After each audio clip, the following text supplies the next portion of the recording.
Mes confidentes, mes confidents, j'espère que vous allez bien. Je suis Grace Bikodi Biate Koumaï, je suis sage-femme. Je suis également blogueuse à travers mes enseignements, mes vidéos. Je vous accompagne depuis vos chambres à aller à la découverte de votre corps, à aller à l'école de la santé sexuelle et de la reproduction. Aujourd'hui, nous parlons de la contraception, plus précisément des méthodes naturelles. C'est quoi les méthodes naturelles? Quels sont les types de méthodes naturelles qui existent? Quels sont leurs modes d'emploi? Quels sont leurs avantages et inconvénients?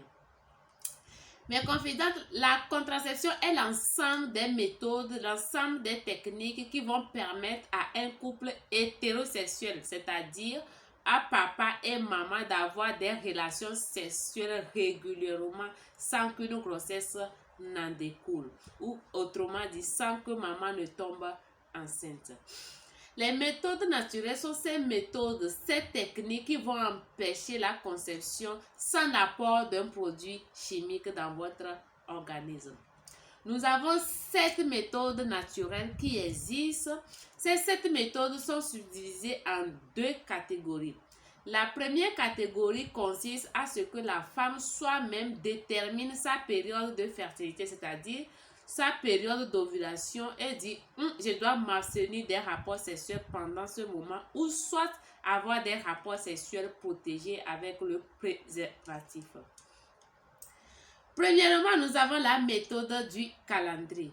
La méthode du calendrier consiste à ce que la femme compte à travers son cycle menstruel le jour de l'ovulation, puisse calculer, puisse déterminer sa période d'ovulation à travers les calculs. C'est très facile quand on a un cycle régulier. Quand on a un cycle irrégulier, ça devient une casse-tête.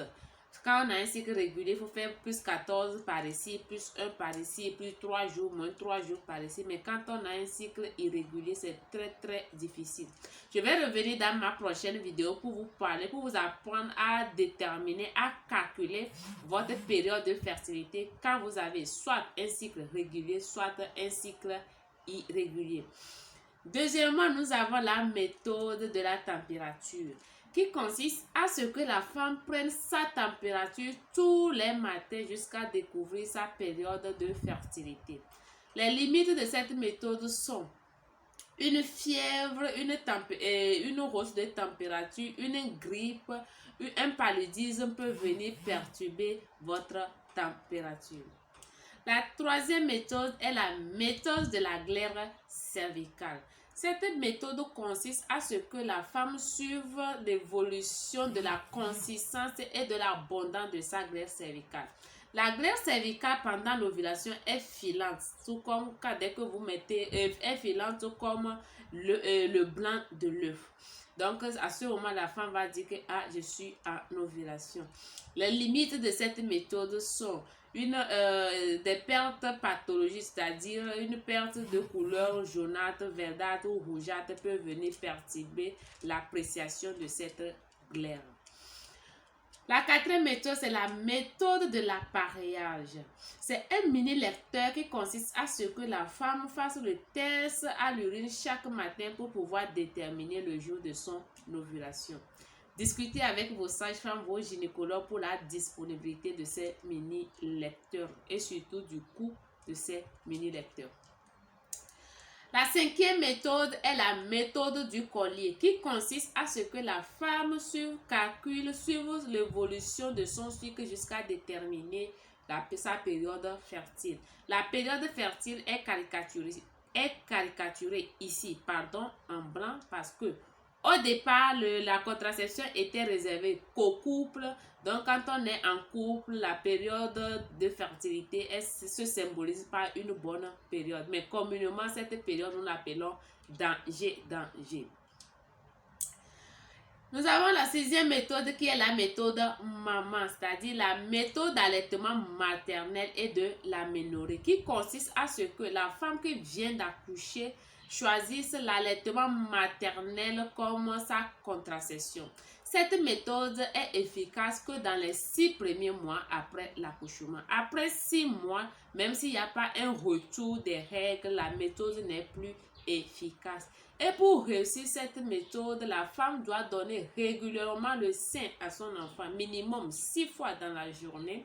La femme doit être disponible et les limites de cette méthode sont: aujourd'hui, nous sommes dans un monde où la plupart des femmes veulent garder la fermeté des seins. Donc, c'est très difficile à chaque fois de donner le sein au bébé tiré 6 fois par jour. On risque d'avoir des seins papa solo. Voilà les limites. L'émancipation de la femme fait que la plupart des femmes vont au service. Donc, c'est très difficile pour ces dernières d'être disponibles à la maison pour pouvoir donner les seins 6 à 7 fois dans la journée. Attention pour ceux qui choisissent cette méthode. La réduction de la fréquence du rythme brusque du tété du bébé peut déclencher brusquement une ovulation. Donc, soyez très vigilante. La 7e méthode est la méthode du coït interrompu, la méthode du retrait, communément appelée goûter-rester. Cette méthode consiste à ce que le papa se retire du vagin de la femme au cours des rapports sexuels et éjacule dehors, loin de l'entrée du vagin. Vous savez, l'éjaculation est un phénomène, est un réflexe. Donc, pour pouvoir réussir cette méthode, l'homme doit parfaitement connaître son corps et connaître les signes qui annoncent l'éjaculation. La femme doit avoir une confiance au corps de son homme. Elle doit connaître le corps de son homme, connaître les signes qui annoncent l'éjaculation de son homme pour faire signe en cas d'imminence d'une éjaculation. Mais attention pour cette méthode parce que le liquide séminal, le liquide blanc qui sort du pénis avant la pénétration, contient une quantité de spermatozoïdes, même si cette quantité est minime, qui peut féconder l'ovule en cas d'ovulation. Donc, soyez prêts avant de choisir cette méthode. Voilà mes confidentes, les 7 méthodes, leurs modes d'emploi, leurs avantages et limites.